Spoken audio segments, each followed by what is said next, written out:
welcome to Marine Tutor Marine Engineering Lectures. This is our fifth lectures on Synergy Engine Exam Lecture Series. So आज की lecture series में फिर से electricals numericals पे बात करेंगे, डिफरेंट इलेक्ट्रिकल्स न्यूमेरिकल्स पे बात करेंगे। लास्ट टू लेक्चर्स भी हम लोगों ने इलेक्ट्रिकल्स की डिफरेंट न्यूमेरिकल्स पे बात की। लास्ट लेक्चर्स में आप लोगों को बताया ट्रांसफॉर्मर्स की कुछ न्यूमेरिकल्स। आज भी मैं कुछ ट्रांसफॉर्मर्स की इंपॉर्टेंट न्यूमेरिकल्स जो mostly always and frequently asked questions होती है सिनर्जी एग्जाम्स में, उन सारी क्वेश्चंस पे डिस्कस करूंगा। ओके, तो आप जितने भी वीडियोस देख रहे हो मेरे, जो भी आपको नए फॉर्मूलाज मिल रहे हैं आप उससे नोट डाउन करो एंड जितनी न्यूमेरिकल्स है आप उसकी एक सेपरेट नोट बनाओ। प्रॉब्लम क्या होती है, जो भी आपकी सिनर्जी इंजन एग्जाम्स में 100 टेक्निकल क्वेश्चंस होते हैं, 100 नॉन टेक्निकल क्वेश्चंस होते हैं। जो आपके 100 टेक्निकल क्वेश्चंस होते हैं उसमें से 10 to 12 और 15 क्वेश्चंस आपके इलेक्ट्रिकल्स के होते हैं। समटाइम मोर देन 15, 20 भी हो सकते हैं। ओके, सो उसमें से मैक्सिमम क्वेश्चंस आपको रेजिस्टेंस के न्यूमेरिकल पे दिखते हैं। आपको N1, N2, V1, V2 जो ट्रांसफार्मर में हम लोगों ने पढ़ा था, टर्न्स रेशियो पे क्वेश्चंस होते हैं। ओके, पावर डिस्ट्रीब्यूशन पे क्वेश्चन होते हैं, जितनी power equal to V into I। Okay, कुछ question self and mutual inductance पे होते हैं, कोएफिशिएंट ऑफ कपलिंग्स पे कुछ क्वेश्चंस होते हैं। ओके, सबसे ज्यादा रेजिस्टेंस पे क्वेश्चंस होते हैं, पैरेललिंग एंड सीरीज रेजिस्टेंस पे, उस पे बोलते हैं करंट फाइंड करो, वोल्टेज फाइंड करो। एंड आप लोगों ने देखा होगा सिनर्जी के सिलेबस में लिखा हुआ है basics physics and chemistry. So basics physics and एक और पोर्शन दिया गया हुआ इलेक्ट्रिकल्स। इलेक्ट्रिकल्स उन्होंने अलग से मेंशन किया है, इलेक्ट्रिकल्स उन्होंने अलग से मेंशन किया है, मतलब आपके लिए बहुत ही इंपॉर्टेंट है। मे बी वो 20 क्वेश्चंस में आपकी जो 10 to 12 क्वेश्चन, 8 क्वेश्चन जो न्यूमेरिकल्स आएगी बहुत इजी आती है। मे बी आपको मैं जो कुछ न्यूमेरिकल्स करा रहा हूं 90%, ओके 90-95% सेम न्यूमेरिकल्स होगी बट वैल्यू चेंज होगी 90%। Okay, now so without wasting much time let's proceed our lecture. तो आज की फर्स्ट न्यूमेरिकल पे बात करेंगे। A filament bulb is rated 120 volt 80 watts. The value of resistance required to operate this lamp on a 230 volt supply is. Questions को आप समझो, 2 line questions है, only 2 line questions, but question बहुत important है। जो भी आपकी फिलामेंट बल्ब है रेटेड 120 वोल्ट, रेटेड मींस क्या होता है? ओके, रेटेड मींस अगर आप 120 वोल्ट से अगर आप ऊपर की वोल्टेज सप्लाई किए, मोर देन 120 वोल्ट अगर आप सप्लाई करोगे सर्किट में, तो जो फिलामेंट है ओके बल्ब है वो हमारी फ्यूज हो जाएगी। तो क्वेश्चंस बोल रहा है अगर 120 वोल्ट अगर हमारी रेटेड है, ओके 80 वाट है बल्ब की power, okay the value of resistance required to operate, कितनी और रेजिस्टेंस मैं उस सर्किट पे ऐड करूं to operate this lamp 230 volt. अगर मैं उसे 230 वोल्ट सप्लाई करूंगा तो ऑब्वियसली फ्यूज हो जाएगी। फ्यूज क्यों हो जाएगी? क्योंकि रेटेड 120 वोल्ट है, याद रखें हमेशा, रेटेड से अगर एबोव आप सप्लाई करोगे तो हमारी फ्यूज हो जाएगी। ओके, तो रेटेड से अगर आप एबोव सप्लाई कर रहे हो मींस आपको कुछ ना कुछ तो रेजिस्टेंस ऐड करनी होगी जिससे आपकी पोटेंशियल ड्रॉप होगी जो ओवरकम कर सके, इससे फ्यूज नहीं होगी। ओके, तो आप देखो क्वेश्चन। ओके, तो ये हमारी मान के चलो बल्ब है, ओके ये हमारी वोल्टेज है, ये हमारी 230 वोल्ट है। कितनी एक्स्ट्रा रेजिस्टेंस हमें ऐड करनी है मींस हमें यहां पर कुछ रेजिस्टेंस ऐड करनी है। ओके, नाउ अब आप मुझे बताओ, सबसे पहले मैं कौन सा फॉर्मूला अप्लाई करूंगा? Power is equal to V into I। Power bulb की कितनी है? 80 वाट इज इक्वल टू कितनी है? पावर रेटेड पे बात कर रहे हैं ना, रेटेड 120, ओके इनटू करंट। अब यहां से मैं करंट फाइंड करूंगा 80/120, ठीक 2/3 एम्पियर हमारी करंट आ चुकी है। ओके, अब मैं बोलूंगा ओके 2/3 हमारी करंट है। ओके, अब क्वेश्चन पूछ लिया, अब मैं क्या कर रहा हूं 230 वोल्ट अप्लाई कर रहा हूं इंस्टेड ऑफ रेटेड 120 वोल्ट। तो कुछ हमें रेजिस्टेंस ऐड करनी होगी जिससे हमारी बल्ब फ्यूज ना हो, क्योंकि हमारी रेटेड तो 120 वोल्ट है। अगर 120 वोल्ट से अगर हम ज्यादा सप्लाई करते हैं इस सर्किट में तो हमारी बल्ब फ्यूज हो जाएगी। बट यस, एक कंडीशंस भी है, अगर जिससे हम 120 प्लस वोल्ट अगर सप्लाई करते हैं और हमारी ये बल्ब भी फ्यूज ना हो, तो उसके लिए हमें क्या करना पड़ेगा? सर्किट में रेजिस्टेंस प्रोवाइड करनी पड़ेगी जिससे पोटेंशियल ड्रॉप होगी एंड वो ओवरकम कर पाएगी। ओके, नाउ अब मैं फाइंड करूंगा इसकी रेजिस्टेंस कितनी है। ओके, मीन्स हमारी P is equal to V square by R से हमारे यहां पर इसकी रेजिस्टेंस कितनी है, यहां पर रेजिस्टेंस कितनी है। ओके, क्लियर इतनी। अब मैं फाइंड करूंगा बल्ब की अपनी रेजिस्टेंस कितनी है। तो बल्ब की रेजिस्टेंस कैसे फाइंड करूंगा, P is equal to V square by R। सबसे पहले मैंने करंट फाइंड कर लिया है। ओके, अब power is equal to V square by R। Okay, तो V स्क्वायर हमारी कितनी है, हम रेटेड पे लेंगे, तो that is 120 into 120 by R हमें फाइंड करनी है, और ये हमारी 80 है। तो आप सोल्व करो, आपकी आंसर आएगी R is equal to 180 ohm. Means हमारी बल्ब की तो चलो भाई 180 ओम है हमारी, सेपरेट हम लोग बल्ब की रेजिस्टेंस फाइंड कर लिए, सेपरेट हमारी करंट फाइंड कर लिए रेटेड वोल्टेज एंड पावर पर। ओके, अब मैं फाइंड करूंगा मैं कितनी रेजिस्टेंस ऐड करूं, कितनी रेजिस्टेंस ऐड करूं, मींस R कुछ ऐड करनी होगी, प्लस ऑलरेडी हमारी 180 ओम है जो हमारी बल्ब की रेजिस्टेंस है। Okay, R is equal to V by I, V हमारी कितनी है 230 है, बाय I करंट 2/3 है। तो यहाँ पर रेजिस्टेंस आप कैलकुलेट करो, आपकी रेजिस्टेंस आएगी 165 ओम। देखो कितनी इजी थी। अब हम बात करेंगे मिस्टेक्स कहां होती है। मिस्टेक्स हमारी कहां होती है, मिस्टेक हमारी होगी हम क्या करेंगे, डायरेक्टली अगर मुझे रेजिस्टेंस फाइंड करना है तो आप लोग क्या करोगे, power is equal to simple आप कर दोगे power is equal to V square by R। ये मिस्टेक मैं आपको बता रहा हूं, पावर आप लोगे 80 वाट और V स्क्वायर आप डायरेक्टली ले लोगे 230 स्क्वायर बाय R। ये मिस्टेक होती है, ठीक, यहां पर हम मिस्टेक करेंगे। ओके, तो ऐसा हमें मिस्टेक नहीं करनी है, मैं आपको ये भी बता दिया। क्लियर है। Now next question, a 500 watt 220 volt bulb is supplied with 110 volt, power consumption by the bulb will be slightly less than 125 watt, option A, slightly greater than 125 watt, option B, exactly 125 watt, option C, and option D 250 watt। ये भी एक बहुत ही अच्छी question है, हम इस पर भी बात करेंगे। आप कॉन्सेप्ट सीखो, ओके, कॉन्सेप्ट सीखो, बहुत हेल्पफुल होगी। एंड इनफैक्ट ये सिनर्जी एग्जाम्स में ही हेल्पफुल नहीं होगी, आगे आप क्लास 4 की रिटर्न एग्जाम दोगे वहां पर भी न्यूमेरिकल्स पूछे जा रहे हैं। ओके, एंड डिफरेंट अगर आप वेरियस शिपिंग कंपनीज में जो भी कैंपस प्लेसमेंट में बैठ रहे हो वहां पे रिटर्न एग्जाम्स होती है, बहुत सारे एग्जाम्स में आपकी हेल्पफुल होगी। ओके, तो गिवन ए 500 वाट, ओके,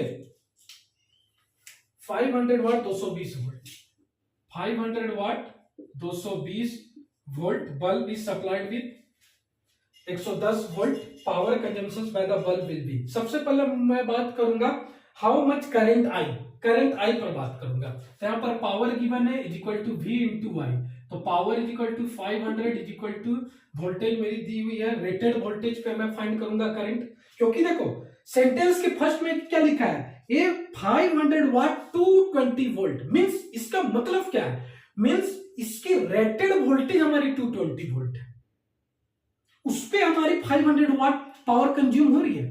अगर मैं इस बल्ब को 110 वोल्ट पे अगर ऑपरेट करूं तो हमारी पावर कितनी कंज्यूम होगी, सिंपल सी क्वेश्चन है, वन लाइन क्वेश्चन। ओके, अब मैं पावर 220 रेटेड वोल्टेज पर, पावर जो हमारी है 500 वाट है, रेटेड वोल्टेज पर हमारी रेटेड करंट क्या होगी मैं वो फाइंड करूंगा सबसे पहले। तो हमारी वोल्टेज कितनी है 220 इंटू आई, तो मैं करंट फाइंड करूंगा 500 बाय 220, यहां पर हमारी वैल्यू आ रही है 25 बाय 11 एम्प्स। क्लियर हो चुका है। अब मैं फाइंड करूंगा इस बल्ब की, यहां पर भी सेम कंडीशन, आप देखो ये हमारी बल्ब है। ओके, मैं आज बल्ब वाली क्वेश्चंस ले रहा हूं एक दो। ओके, ये क्वेश्चंस काफी पूछे जाते हैं। ओके, तो यहां पर हम लोगों ने 110 वोल्ट सप्लाई किया। ओके, तो ये बल्ब कितनी पावर कंज्यूम करेगी, क्वेश्चन ये पूछ रहा है। एंड गिवन क्या है, हमारी रेटेड गिवन है, रेटेड 220 वोल्ट पे हमारी बल्ब जो है 500 वाट कंज्यूम कर रही है, 220 वोल्ट पे ऑपरेट करते हैं, तो ये हमारी रेटेड कंडीशन पे गिवन है। बट हमें फाइंड करना है 110 पर इसकी पावर कंजम्पशन क्या होगी। तो सबसे पहले हम लोगों ने करंट फाइंड कर लिया, अब मैं फाइंड करूंगा रेजिस्टेंस। बल्ब की पी वी स्क्वायर पे है, सिंपल सी बात। 500 is equal to V square कितनी गिवन है, वी कितनी है 220, 220 इंटू 220 बाय आर। तो यहां से हमारी रेजिस्टेंस आ जाएगी, रेजिस्टेंस की आंसर आएगी 96.8 ओम। क्लियर हो गया। तो अब मुझे क्या फाइंड करना है, लास्टली पावर फाइंड करना है। पावर, सबसे पहले पावर फाइंड करने के लिए अगर आपकी बल्ब दी गई है तो हमेशा आपको P equal to V into I पे नहीं जाना है, जो लास्ट इक्वेशन होगी। हमेशा अगर आपको पावर फाइंड करनी है, अगर बल्ब की कुछ कंजम्पशन हो रही है, तुम्हारा रेजिस्टेंस है कुछ बल्ब की, तो हमें रेजिस्टेंस वाली फॉर्मूला पे जाना है। तो power is equal to V square by are.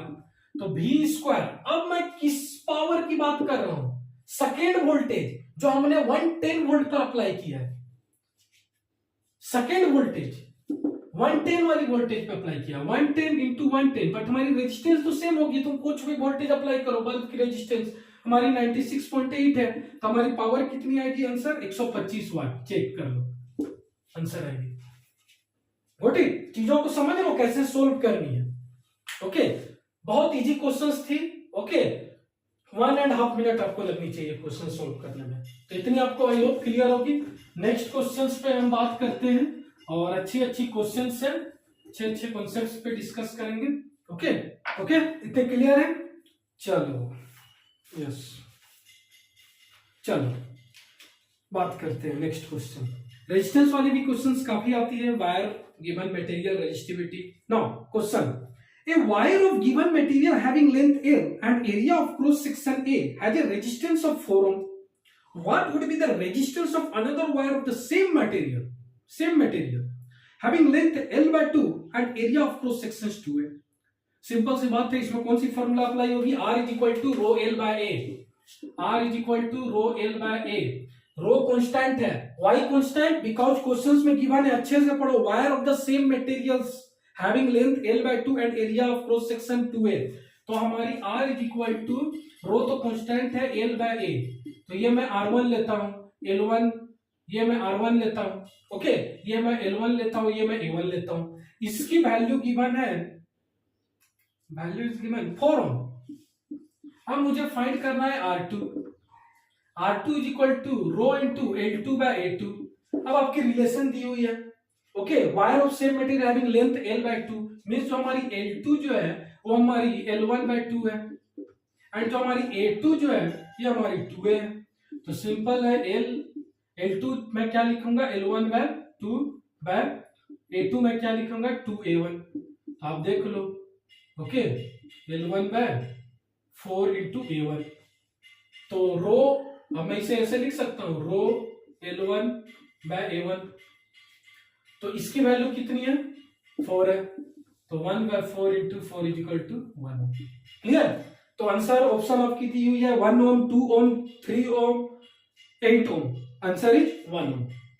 Clear, कोई डाउट नहीं आनी चाहिए। Now next question, again resistance वाली क्वेश्चन है। 2 wires A and B of the same material and length L and 2L have radius R and 2R. The ratio of their resistivity will be, option given A 1 ohm,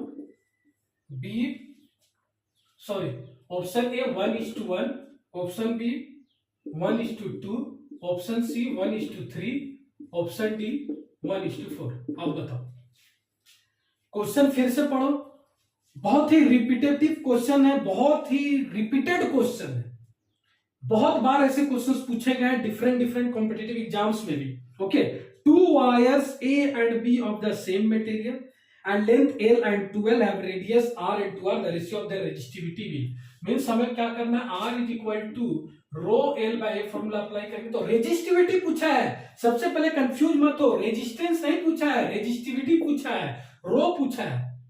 okay, but हमारी L and A की सारी ratio भी दी गई है। Okay, but question में ये भी बोल रहा है सेम मटेरियल, मींस हमारी रो तो कांस्टेंट होगी ना। ऑल्दो मैंने ये क्वेश्चन अप्लाई किया था, लास्ट क्वेश्चन आप देखो, हमारी although L and A different थी, ओके, हमें डिफरेंट R1 मिली, मींस डिफरेंट R हमें मिली, बट हमारी रो तो कांस्टेंट थी ना। क्यों कांस्टेंट थी? क्योंकि क्वेश्चन में मेंशन थी सेम रेजिस्टिविटी, यहां भी हमारी सेम रेजिस्टिविटी है। तो रो वन जो होगी is equal to rho two means 1:1 the correct option. Okay, इतनी क्लियर है? Now next question, a current of 0.3 amperes is drawn by a filament of an electric bulb for 10 minutes, then charge q is how much coulomb? 3 coulomb, 30 coulomb, 33.3 coulomb, 180 coulomb। ये आपकी चार option है। चलो इस पर भी बात कर लिया जाए। ओके, तो बहुत इजी क्वेश्चन है। करंट आपकी गिवन है, करंट गिवन है 3 एम्पियर्स, टाइम गिवन है 10 मिनट्स। आपको फाइंड करनी है Q is equal to I into T, means हमें फाइंड क्या करनी है? Coulomb Q। तो बहुत ही मीन्स बड़ी मिस्टेक्स पे बात करेंगे। सॉरी, करंट जो है 0.3 एम्प है। ओके, बहुत ही बड़ी मिस्टेक क्या होती है? 0.3 इंटू 10। Q जो हमारी आ चुकी है क्या है? 3 कूलम। ओके, आंसर आ गई। मिस्टेक रोंग। क्यों रोंग है? क्योंकि मैं आपको बताता हूं, एम्प्स अगर आपकी गिवन है, एम्पियर गिवन है, तो जो हमारी टाइम होगी वो टाइम जो होगी वो सेकेंड्स में होनी चाहिए। ऑप्शन आपकी गिवन है, फर्स्ट ऑप्शन ही आपकी 3 कॉलम है और आपने आंसर लाया 3 कॉलम्स को आप टिक मारोगे और आगे बढ़ोगे, बट ये -0.25 मार्क्स चला गया। ओके, तो मुझे क्या करनी है? Q is equal to I, current 0.3 है, T 10 मिनट है, मैं इसे सेकेंड में कन्वर्ट करूंगा 60, आंसर वुड बी 180 कूलम। ये सही है, ये हो गया क्लियर। ये कॉन्सेप्ट आपकी क्लियर होगी। ओके, सारे कॉन्सेप्ट्स को समझो, यही सारी क्वेश्चंस अलग तरीके से आएगी। Okay, now next question, a transformer has 300 watt as iron loss at full load. Okay, a transformer has 300 watt as iron loss at full load, the iron loss at half load is। very easy question, again conceptual questions। जो हमारी transformer में different losses होती है, hysteresis loss, eddies loss, iron loss. Okay, इसकी एक separate lectures है and मैं strongly recommend करूंगा आप वो लेक्चर देखो। ओके, क्योंकि आई एम डैम श्योर ऐसी दो क्वेश्चंस तो सिनर्जी में आई हुई है लास्ट ईयर में। मैं एग्जैक्ट क्वेश्चन नहीं बता सकता, बट ऐसी कुछ तो क्वेश्चन आई है, which one is constant losses in your transformer, और कुछ ऑप्शंस दी गई है। तो प्लीज मैं बहुत ही रिक्वेस्ट कर रहा हूं आपसे, आप मेरे ट्रांसफॉर्मर की लॉसेस वाली वीडियो देखो, नीचे डिस्क्रिप्शन बॉक्स में लिंक दी गई है। ओके, तो यहां पर पूछ रही है transformer has 300 watt as iron loss at full load, the iron loss at half load is. Half load पे हमारी आयरन लॉस कितनी होगी? तो आयरन लॉस जो होती है ट्रांसफॉर्मर में वो हमारी कांस्टेंट लॉस होती है, मींस हमारी at full load, at half load, at 75% load, कितनी भी क्यों लोड ना हो, हमारी आयरन लॉसेस जो होती है वो हमारी कांस्टेंट होती है। ऑप्शन है 300 वाट, 0 वाट, 600 वाट, 150 वाट। आंसर विल बी 300 वाट, क्योंकि ये कांस्टेंट होती है। मैं फिर से बोल रहा हूं, सिनर्जी एग्जाम में लगातार 2 बार आपको पूछी गई है which one is constant losses in your transformer. So please नीचे डिस्क्रिप्शन बॉक्स में लिंक दी गई है लॉसेस इन ट्रांसफार्मर, वो आप वीडियो जरूर देखो। मैं आपको रिक्वेस्ट कर रहा हूं, क्योंकि हर साल आती है 1-2 क्वेश्चन कांस्टेंट लॉसेस पे। ओके, क्लियर है इतनी? चलो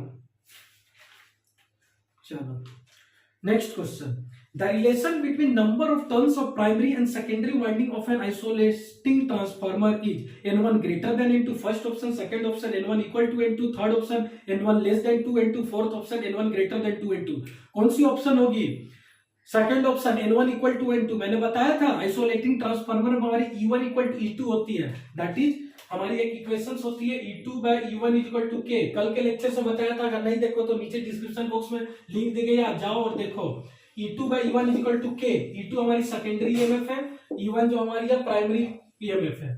ओके, तो ये हमारी K है, where K is equal to N2 by N1। Okay, तो आइसोलेटिंग मैंने आपको बताया था E2 is equal to E1 होगी।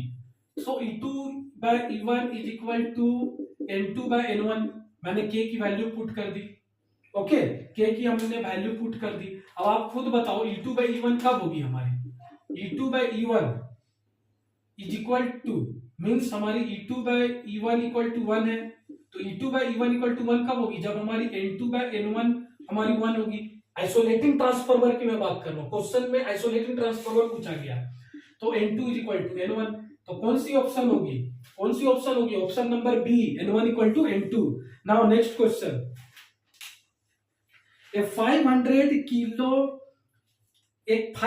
kVA transformer has constant losses of 500 watt and copper loss at full load are 2000 watts. Then at what load is the efficiency maximum? Okay. तो एक formula आप note down कर दो। Okay, ये बहुत ही important formula है। Maximum efficiency is equal to S by constant losses by copper losses. ये फॉर्मूला आप नोट डाउन कर लो, काफी इंपॉर्टेंट फॉर्मूला है। तो यहां पर दी गई है केवीए, ये हमारी केवीए होगी, केवीए हमारी दी गई है 500, कांस्टेंट लॉसेस आपकी देखो, कांस्टेंट लॉसेस 500 वाट दी गई है, बाय कॉपर लॉसेस 2000 वाट दी गई है। ओके, इसकी आंसर आएगी 250 केवीए। तो ये हमारी डायरेक्ट मैक्सिमम वाले की फॉर्मूला होती है, आप इसे नोट डाउन कर लो, important question. Okay, now next question, in a three-phase four-wire system, the line voltage is 400 volt, जो हमारी लाइन वोल्टेज वो हमारी 400 वोल्ट है, and a load of 10 kilowatt is connected between line conductor and the neutral. The current through load is, जब भी load की बात हो, करंट थ्रू लोड, जब भी लोड की बात हो तो हमें लाइन वोल्टेज लेनी होगी या फेज वोल्टेज लेनी होगी। हमेशा याद रखो फेज वोल्टेज लेनी होगी। ऐसे ऐसे क्वेश्चन सिनर्जी में पूछे जाते हैं। ओके, क्वेश्चन तो वन लाइन की है, बट आपके वो लोग देखते हैं कि बेसिक्स फंडामेंटल कितनी क्लियर है। सिंपल सी बात है, अगर लोड लगी हुई है तो आपको फेज वोल्टेज लेना है, बट क्वेश्चंस में क्या गिवन है, हमारी लाइन वोल्टेज गिवन है। तो सबसे पहले मैं क्या करूंगा, लाइन वोल्टेज को फेज वोल्टेज में कन्वर्ट करूंगा। हमेशा याद रखो, अगर मैं लाइन वोल्टेज को फेज वोल्टेज में कन्वर्ट करूंगा, मींस मुझे क्या करनी है, फेज वोल्टेज मुझे निकालनी है। तो लाइन वोल्टेज बाय √3 करूंगा। लाइन वोल्टेज हमारी कितनी है, 400 बाय √3। ओके, 400 बाय √3, ये हमारी फेज वोल्टेज आ चुकी है। अब आप निकालो करंट। ओके, तो करंट भी हमारी क्या निकलेगी, फेज निकलेगी, पर फेज करंट निकलेगी। ओके, तो आईपीएच मैं निकालूंगा, P is equal to V into I. Okay, I is equal to P by V। Okay, तो पावर हमारी कितनी है, 10 पावर 3। Okay, bye 400 bye √3। आप देखो कैलकुलेशंस करो, जो आंसर आएगी हमारी आईपीएच होगी। क्लियर है इतनी? ओके, इतनी क्लियर है। Now next question, a delta connected load with R is equal to 6 ohm, the inductive reactance X is equal to 8 in each phase is supplied by 3-phase 400 volt 50 Hz AC supply.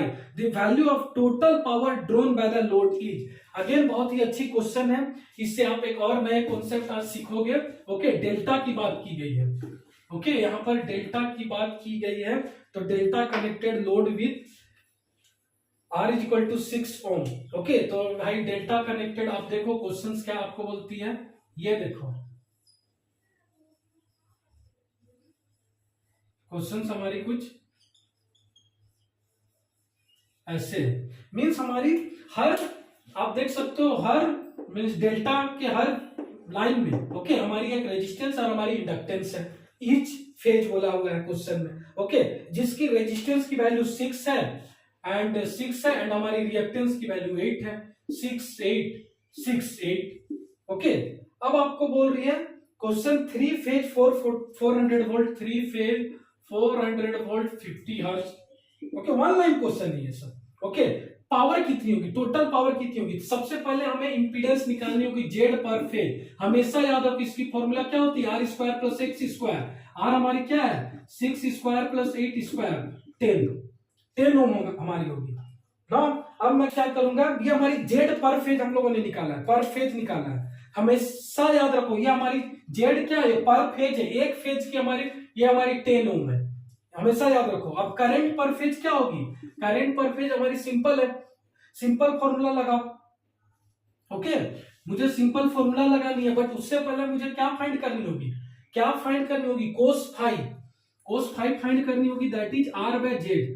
तो R हमारी कितनी है, are हमारी 6/8, 6/8 अगर मैं find करूंगा, sorry Z हमारी 10 है, तो ये हमारी क्या होगी 0.6 लैग। लैग मैं क्यों लिख रहा हूं, क्योंकि यहां पर कौन सी है, इंडक्टिव है। ओके, तो मैं लैग लिख रहा हूं 0.6 लैग। ओके, अब मुझे फाइंड करनी है पावर पर फेज। तो सिंपल सी बात है, आई फेज अब मैं फाइंड करूंगा, तो सिंपल है, V is equal to I into Z, Z में इंपीडेंस अब लूंगा क्योंकि हमारी ये कॉम्बिनेशन है, याद रखो कॉम्बिनेशन वाली फॉर्मूलाज। ओके, नहीं तो सिनर्जी एग्जाम में ये भी क्वेश्चन आ सकती है, इससे आप एक एडिशनल क्वेश्चन भी सीख रहे हो। सिंपल है, 8 ओम हमारी रेजिस्टेंस है, सॉरी 8 ओम हमारी इंडक्टेंस एक्स है, एंड हमारी 6 ओम हमारी रेजिस्टेंस है, तो हमारी इंपीडेंस कितनी होगी पर फेज। तो आप डायरेक्ट ये फॉर्मूला अप्लाई करो। सेकेंड फैक्टर आपने cos फाइव भी निकालना सीख गया इस क्वेश्चन में, तो V is equal to I Z, तो हमारी जेड क्या होगी, मींस आई क्या होगी, V by Z. Okay, V हमारी क्या है 400 वोल्ट, 400 वोल्ट बाय जेड क्या है 10, तो हमारी करंट क्या आ गई 40। अब मुझे फाइंड करनी है पावर पर फेज, पावर पर फेज, टोटल, अच्छा टोटल पावर पूछ रही है, तो हमारी पावर पर फेज क्या होती है, V I cos फाइव, तो ये भी कौन सा लेंगे, फेज पर फेज। ओके, लेकिन मैं टोटल पावर अगर बोलूं तो यहाँ पर 1 2 3 फेज है। ओके, तो मैं क्या करूंगा, इंटू इसको 3 करूंगा, इंटू 3 करूंगा, यहां पर भी मिस्टेक होती है। पावर आप डायरेक्ट लगा के आ जाओगे, VPH IPH cos five, VPH भी निकाल लियो, मींस VPH गिवन है, IPH निकाल लियो, सब चीजें निकाल लियो, बट लास्ट में आप गलती कर जाओगे। क्यों, क्योंकि क्वेश्चन के लास्ट में फिर से पढ़ो, the value of total power drone by the पूछ रहा है, टोटल पावर मींस 3 से इंटू करेंगे, तो आपकी आंसर आएगी 28.8 किलोवाट। चेक कर लो, इतनी आपको क्लियर है, ये क्लियर है मैंने कैसे प्रोसेस फॉलो किया। ओके, हमारे पास पर फेज में हमारी रेजिस्टेंस और इंडक्टेंस दी गई थी। ओके, तो हम लोगों ने सबसे पहले इंपीडेंस निकाला, जेड पर phase equal to root under R square plus X square, ये सारी पर फेज में निकली है। उसके बाद हम लोगों ने कोस फाइव निकाला। ओके, क्यों कोस फाइव निकाला, क्योंकि हमारे पास यहाँ पर इंडक्टेंस हमारे इंट्रोड्यूस है, तो cos five equal to R by Z, R equal to 6, Z equal to 10, तो कोस फाइव हमारी निकल गई। अब हम लोगों ने क्या निकाला, करंट पर फेज, करंट पर फेज हमारी निकल चुकी है। अब हम लोग पावर पर फेज निकाला, पावर पर फेज क्या होती है, वोल्टेज पर फेज करंट पर phase into cos five, but हमारी टोटल लास्ट में बोल रही है, टोटल पावर निकालनी है, तो इंटू 3 करूंगा, तो इंटू 3 करूंगा, हमारी 28.8 किलोवाट आ जाएगी। चलिए नेक्स्ट क्वेश्चन करते हैं। अगेन रेजिस्टेंस पर क्वेश्चन है, जो कि mostly asked frequently and always asked questions होती है। ओके, कोई भी कंपनी के रिटर्न एग्जाम्स में। ओके, तो सिनर्जी तो काफी बार पूछ चुकी है। सपोज मैं आपको क्वेश्चन ग्राफ से समझाऊंगा, तो आपको इजीली बहुत अच्छे से समझ में आएगी। ओके, आप देख सकते हो, एक मिनट मैं ग्राफ बना लेता हूं। ओके, ये हमारी टेम्परेचर की लाइन है। ओके, ये हमारी रेजिस्टेंस है। ओके, ये हमारी 0 है, टेम्परेचर इंक्रीज हो रही है, हमारी रेजिस्टेंस इंक्रीज हो रही है। ओके, एट 15 डिग्री सेल्सियस पर हमारी रेजिस्टेंस जो होगी वो हमारी 60 ओम है। एट 0 डिग्री ओके पर हमारी रेजिस्टेंस जो होगी 30 ओम है। Okay, for the graph shown in the figure, for the graph shown in the figure, find the value of temperature coefficient of resistance. Find the value of temperature coefficient of the resistance in degree Celsius. Okay, मुझे क्या करना है, coefficient find करनी है। तो आप यहां पर देखो, टेम्परेचर एंड रेजिस्टेंस की एक रिलेशंस होती है, बचपन में आप लोगों ने पढ़ा था। ओके, कौन सी रिलेशन होती है, RT2 is equal to RT1 into 1 plus alpha delta T, कुछ ऐसा पढ़ा था। मीन्स एट T2 टेम्परेचर पर, सपोज ये मेरी T2 है, ये मेरी T1 है। सो एट T2 टेम्परेचर पे हमारी रेजिस्टेंस कितनी है, वो हमारी होगी RT2। Clear. Eight T1 temperature पे हमारी रेजिस्टेंस कितनी है 30 ओम, वो हमारी होगी RT1। 1 प्लस अल्फा, ये हमारी क्या है, यही तो हमारी कोफिशिएंट है, मुझे अल्फा फाइंड करनी है इस क्वेश्चन में। ग्राफ दे दी गई है, जरूरी नहीं है ग्राफ दी जाएगी, मे भी आपको बोल सकता है एट स्पेसिफिक टेम्परेचर हमारी रेजिस्टेंस इतनी है एंड एट दैट टेम्परेचर हमारी रेजिस्टेंस इतनी है, आप फाइंड करो कोफिशिएंट। ऐसे भी वर्डिंग में भी आपकी क्वेश्चंस दे सकती है। ओके, यहाँ पर ग्राफ से मैंने आपको इसलिए समझाया, आपको इजी लगेगी समझने में। मैंने यहाँ पर प्लस क्यों लिखा है, क्योंकि हमारी ये टेम्परेचर के साथ रेजिस्टेंस इंक्रीज कर रही है, और तो यहाँ पर माइनस हो सकता था अगर डिक्रीज करती तो। थोड़ी ओके, अल्फा। अब डेल्टा टी, डेल्टा टी क्या मेरी फैक्टर होगी, डेल्टा टी मीन्स हमारी T2 माइनस T1, यही तो हमारी चेंज इन टेम्परेचर है ना। हमारी ये हमारी रेजिस्टेंस चेंज हो रही है, तो हमारी रेजिस्टेंस किसके रिस्पेक्ट में चेंज हो रही है, चेंज इन टेम्परेचर के रिस्पेक्ट में चेंज हो रही है, तो हमारी डेल्टा टी क्या होगी 15 माइनस 0। सोल्व कर लो, ये इधर जाएगा। ओके, तो आपकी alpha 1 plus 15 alpha is equal to 2। Okay, तो alpha is equal to 1 by 15, 0.06 answer. Clear है इतनी? बहुत ही अच्छी क्वेश्चन है, no doubt mostly asked question है सिनर्जी एग्जाम में। सिनर्जी एग्जाम में मोस्टली आस्क्ड क्वेश्चन है, please note it down, formula separate लिखो, न्यूमेरिकल सेपरेट बनाओ। ओके, आई होप इतनी आपको क्लियर होगी। नाउ अब हम बात करेंगे coefficient of coupling, again mostly asked question in your synergy exam. Okay, coefficient of coupling, तो कोफिशिएंट ऑफ कपलिंग पर बात करेंगे। फर्स्ट ऑफ ऑल सपोज ये हमारी एक इंडक्टेंस है। ओके, ये हमारी सेकेंड इंडक्टेंस है, कोइल है, ये हमारी कोइल ए, ये हमारी कोइल बी। ओके, सपोज हम लोगों ने इस कोइल में करंट सप्लाई किया, जिस कोइल में हम करंट सप्लाई करेंगे उसे मैं बोलूंगा प्राइमरी कोइल, ये हमारी प्राइमरी कोइल हो गई। अब हम लोगों ने यहाँ पर करंट सप्लाई किया एंड हमारी करंट को हम लोगों ने क्या कर रहा है, चेंज कर रहा हूं, हम लोगों ने करंट को चेंज कर रहा हूं, हमारी कुछ मैग्नेटिक फील्ड प्रोड्यूस होगी, मैग्नेटिक लाइंस प्रोड्यूस होगी, फ्लक्स प्रोड्यूस होगी। अगर जब मैं करंट को चेंज करूंगा तो हमारी जो फ्लक्स जो होगी वो भी हमारी चेंजिंग नेचर की होगी, जिससे हमारी जो इसके नियर बाय कोइल है वहां पर भी हमारी कुछ मैग्नेटिक फील्ड क्रिएट होगी, यहां पर भी हमारी कुछ मैग्नेटिक फील्ड क्रिएट होगी। ओके, जब मैं इस कोइल में करंट सप्लाई करूंगा वो करंट हमारी चेंजिंग नेचर की होगी, जिससे हमारी मैग्नेटिक फील्ड इंड्यूस्ड होगी प्राइमरी कोइल में। एंड अगर हम करंट को चेंज करें तो हमारी जो नियर बाय कोइल है वहां पर भी हमारी कुछ मैग्नेटिक फील्ड इंड्यूस्ड होगी। एंड इस फिनोमिनन को हम कहेंगे म्यूचुअल इंडक्टेंस। आप लोगों ने सुना होगा म्यूचुअल इंडक्टेंस, ये हमारी होती है म्यूचुअल इंडक्टेंस। अब हमारी म्यूचुअल इंडक्टेंस कुछ फैक्टर्स पे डिपेंड करती है।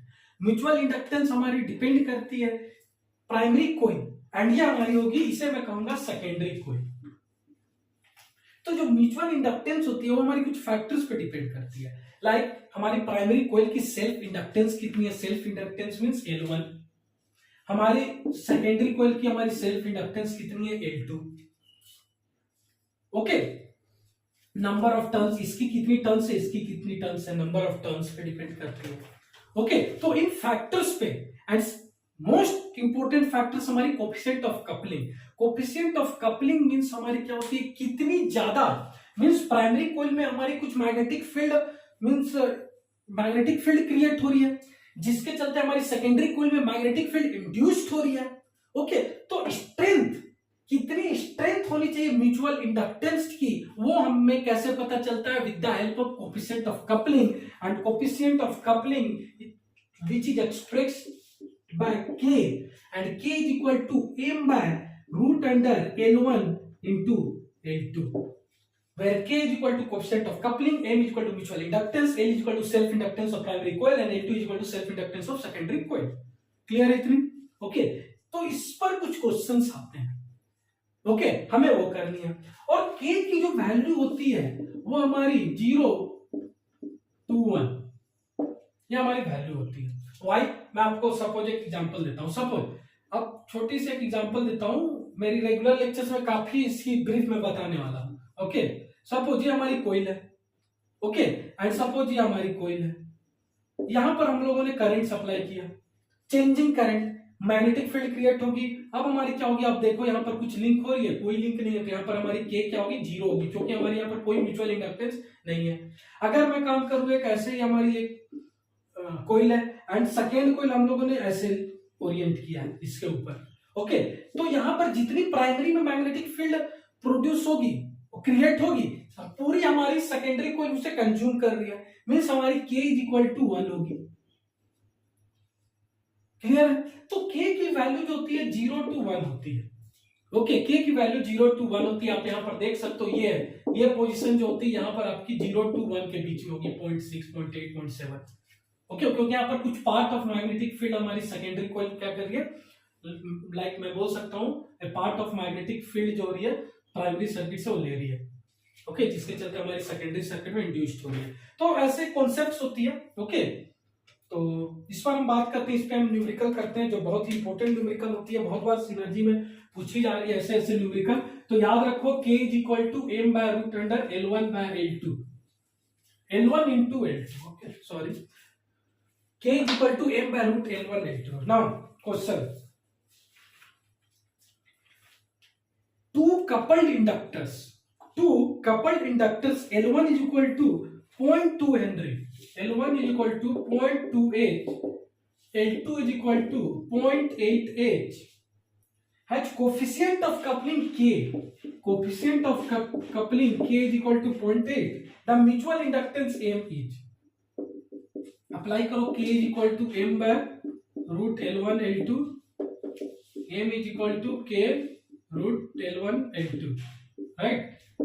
0.8, 0.2 into 0.8, answer would be 0.32 Henry। 1 line 30 seconds की क्वेश्चन है। ओके, क्लियर हो गया? क्योंकि आपके पास तो वहां पर स्क्रीन में आपके पास कैलकुलेटर होगी। ओके, आपको टेंशन मतलब जितनी भी टफ कैलकुलेशंस क्यों ना हो, इजीली वहां पर डिजिटल कैलकुलेटर प्रोवाइड की जाती है। ओके, वहां पर डिजिटल कैलकुलेटर होगी। ये भी बहुत सारे मुझे कमेंट है, तो होगी भाई, कैलकुलेटर होगी एग्जाम में। ओके, डिजिटल कैलकुलेटर होती है, स्क्रीन के साथ अटैच्ड है। क्लियर है इतने? नाउ नेक्स्ट क्वेश्चन, चलो यस, चलो एक और क्वेश्चन पे बात करते हैं। Two coupled inductors L1.8H, L2.2H, again same data. चलो भाई सेम डाटा है। L1 चलो थोड़ा अलग है, L1.8H, L2.2H, have coefficient of coupling K is equal to 0.8, K is equal to 0.8, the turn ratio N1 by N2, मैंने आपको बताया था N1 और N2 पे भी डिपेंड करती है द टर्न रेशियो। तो यहां पर भी आपको एक फॉर्मूला नोट डाउन करो, बहुत इंपॉर्टेंट फॉर्मूला है, L2 by L1, L2 by L1 is equal to N2 by N1 whole square. बहुत इंपॉर्टेंट फॉर्मूला, बहुत ही important formula. L2 by L1 is equal to N2 by N1 square. तो मैं इसे बोलूंगा N1 by N2, अगर मुझे find करनी है, क्वेश्चन में गिवन है, मैंने N1 by N2 आपको फाइंड करनी है। ओके, तो N1 by N2 मैं बोल सकता हूँ root under L1 by N2। तो रूट अंडर L1 कितनी है, 0.8 है भाई, L2 0.2 है, 2 आंसर। क्लियर? ओके, तो आई होप इतनी आपको कॉन्सेप्ट क्लियर होगी। और नेक्स्ट लेक्चर्स में मैं बात करूंगा pump characteristics curve, another synergy engine exam में अनदर इंपॉर्टेंट मैं बोल सकता हूं लेक्चर्स आने वाली है, pump characteristics curve. Pump characteristics curves की मिनिमम 3 क्वेश्चंस होती है, मिनिमम मैं बात कर रहा हूं, 3 क्वेश्चंस मिलेगी, मैक्सिमम आपको 5 क्वेश्चन मिल सकती है 100 टेक्निकल क्वेश्चंस में। क्वेश्चंस बहुत इजी होती है एंड सबसे बड़ी बात है कि फिक्स्ड होती है, सबसे बड़ी बात है।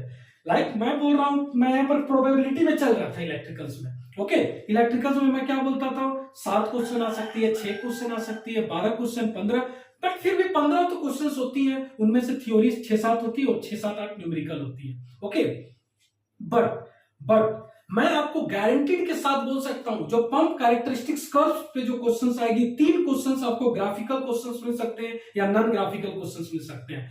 आपको मैं बताऊंगा कैसे वो क्वेश्चन सोल्व करते हैं। ओके, सो आप नेक्स्ट लेक्चर जरूर देखें। सो मेरे टेलीग्राम चैनल पे भी जुड़े, नीचे लिंक दी गई है, वहां पर क्विज में पार्टिसिपेट करें। Stay tuned, stay connected, stay healthy, let's learn and grow together with Marini tutor. Thank you.